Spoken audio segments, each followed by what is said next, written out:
A black screen on the HP Pavilion 13 doesn't always mean the hardware has failed. Follow along as we diagnose the issue, repair Windows, and use recovery and command line tools to restore a successful boot. A lot of errors pertain to this problem, and we're going to go ahead and jump into what should hopefully be a pretty straightforward process, guys. And we're going to go ahead and jump right into it. First thing I'd recommend doing would be to actually go ahead and boot to the troubleshooting utility on Windows 11. So if you do a hard power off 3 times in a row, Windows should automatically attempt to launch the startup repair utility.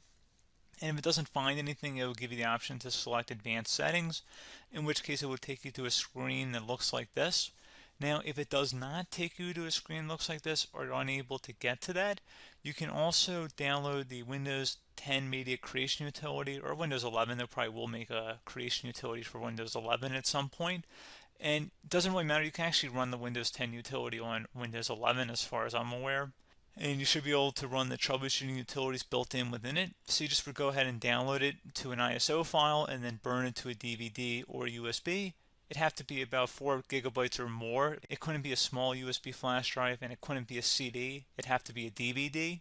And then you'd boot your computer from it. So depending on the computer manufacturer, you'd have to tap a different key on your keyboard in order to launch that menu, in order to select what boot drive you want to go off of. So it could be anything between the escape key, F2, F8, F12, for example, and those are the function keys on the top of your keyboard. So you may have to just do a little bit of trial and error. Shouldn't take you more than a couple minutes.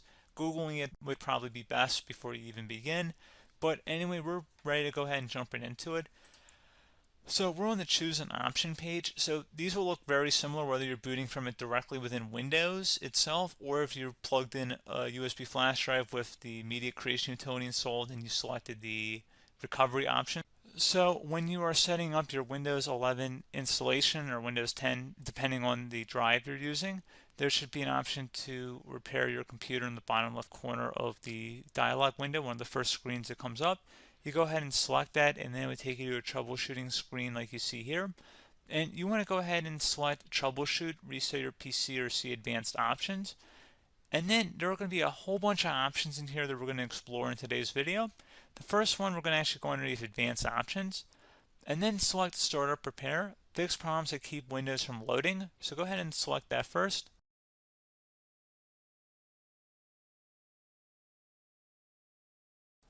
Okay, so you can see it could now repair our PC. That was our first option we could try. Something else, if we go back into advanced options here and then select troubleshoot, we're going to go underneath advanced options again. You can go ahead and actually access safe mode by selecting startup settings. And then if you select the restart button, you have the option on the screen select safe mode with networking, which will give you a key on the screen. It'll tell you which key to press to enter that. I believe it's the F7 key. It'll do that for you. I'm not going to go over that in today's tutorial because I don't really want to go into safe mode, but you're more than welcome to attempt that by going into here and then selecting restart. Again, it'll launch another screen. It'll say what key do you want to press, and it'll give you like 7 or 8 different options, and you want to select safe mode with networking.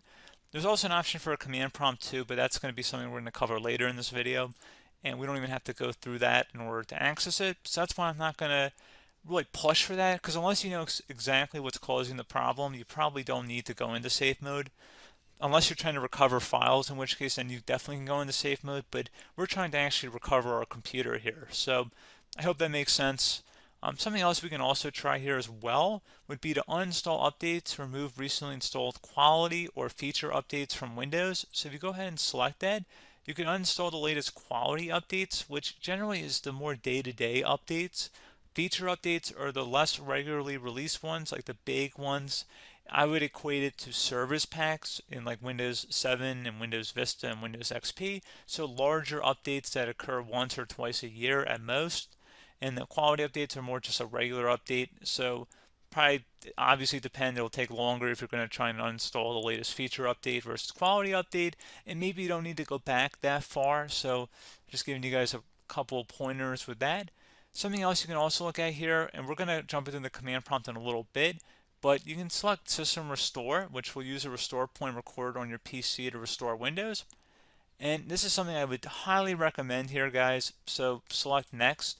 Assuming you have a restore point saved on your computer, you go ahead and select the most recently created one, and you'll select next, and then you'll select the drive. You shouldn't actually have to select the drive. You can scan for affected programs, but we're going to keep it all default here, and then we're going to select finish.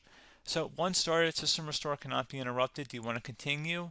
I think we're going to select yes. I don't think we have anything better to do on our computer right now, so just give it a moment here to initialize. It will take a couple minutes to run, obviously depending on how large your hard drive is and how much is saved on the system restore point.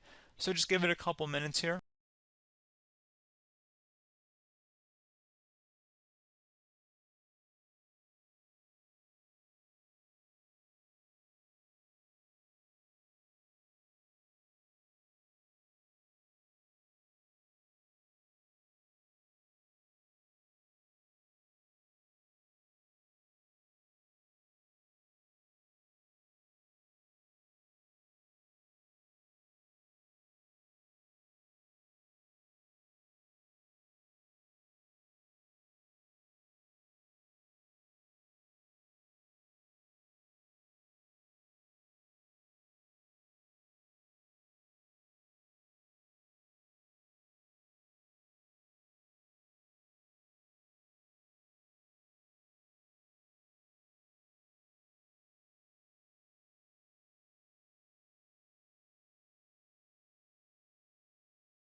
Okay, so you can see the system has been restored successfully.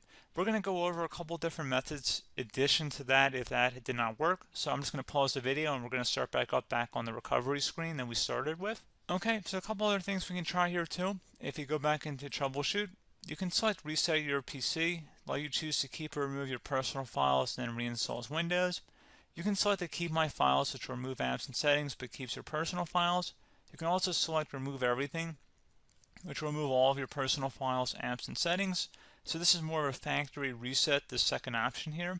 First option, it should not delete all of your personal files. However, it will pretty much clear most of your programs, and keep in mind, there's no guarantee that your information, number one, is even still available and easily recoverable on your computer to the point that you actually would be able to recover anything.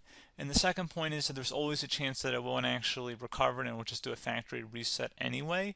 So there's no guarantee that actually would keep your files anyway. So I would recommend trying to get a recovery tool and backing that up first before selecting it anyway. But again, those are a couple different options. And then something else you can try here if you go back to the choose an option. Another option, if you go underneath choose an option and select troubleshoot, advanced options, and now select where it says command prompt. Okay, so the first thing we should do is type our main hard drive here. In most cases, it should be the C drive. So you just do a C colon and then hit enter on your keyboard. So once you're underneath the C drive, we're going to type in dir and then hit enter on your keyboard. It should have program files, users, and Windows all in there. That's how you know you're in the right directory.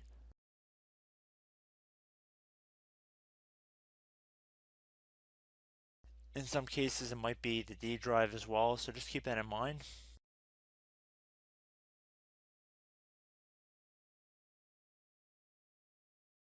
Next thing we're going to do is type in cd space / Windows / system 32 / config,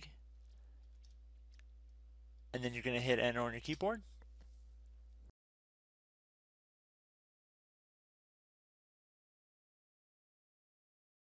So now you're going to type md space backup. If you've seen other tutorials, it might also say to put down md backup. That's because the backup name is pretty common when you want to back something up. So you can name this whatever you want, doesn't have to be backup. So if you've already made a backup folder in the past, you could do backup 1, for example. So once you're done setting the name you want the backup to be called, hit enter on your keyboard again.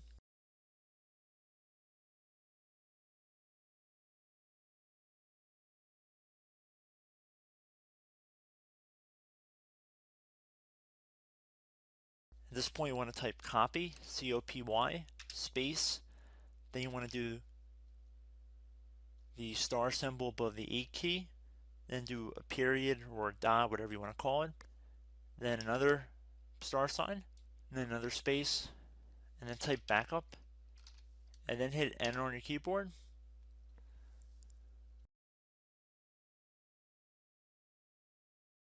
Now you want to type CD reg back, REGBACK, and then hit enter on your keyboard. So now that we are under the reg back, so now you want to type DIR again, and then hit enter.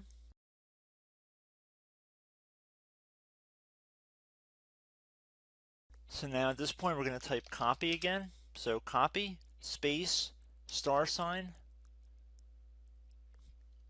dot, another star sign, space, and then 2 dots.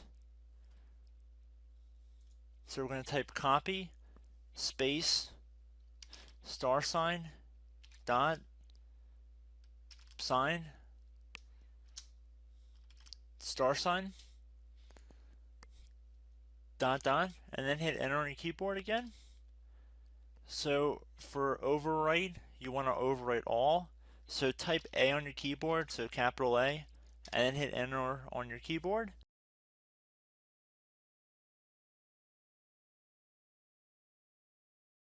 So at this point you should be good to go. You can close out of the command prompt window, and if you accidentally continue to Windows 10 you should be all set. So I hope one of these 3 or 4 different methods we went through in this tutorial helped you guys out. Again, I'm not sure if you guys heard me earlier, but try to go back into your safe mode if possible and uninstall any programs you know might be conflicting with the Windows startup if you can get into safe mode. So just keep that in mind. Something very simple like that could be blocking up everything. So again, I hope this tutorial helped you guys out, and I will catch you in the next tutorial. Goodbye.